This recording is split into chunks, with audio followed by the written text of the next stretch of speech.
एकनाथ महाराजांच्या घरी एकदा रात्री चोर शिरले. त्यांच्या घरातील सर्व चीज वस्तू बांधून ते चोर पळ काढत असतानाच एकनाथ महाराजांच्या नजरेला ते पडले. एकनाथ महाराज म्हणाले, तुम्ही घाबरू नका. चोरी करणं हा तुमचा धंदा आहे, त्याप्रमाणे तुम्ही चोरलेले सामान घेऊन जा. पण शांती, क्षमा, दया हा माझा धर्म आहे. मलाही माझ्या धर्माप्रमाणे वागू द्या. माझ्या घरी आला आहात, उशिरापर्यंत रात्री काम करत आहात, दमला असाल, तेव्हा जेवण करून मग जा.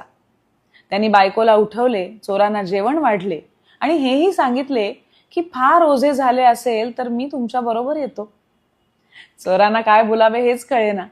ते जेवायला बसले. जेवण करून निघणार एवढ्यात एकनाथ महाराज म्हणाले, तस्कर हो घ्या, तुमची एक अंगठी चुकली. अहो, तुम्ही सगळे घेऊन निघाला आहात, पण ही एक अंगठी राहिलीच की. अर्थातच त्या चोरांनी चोरी करणं सोडून दिलं. त्यांचं हृदय परिवर्तन झालं हे वेगळं सांगायला नको.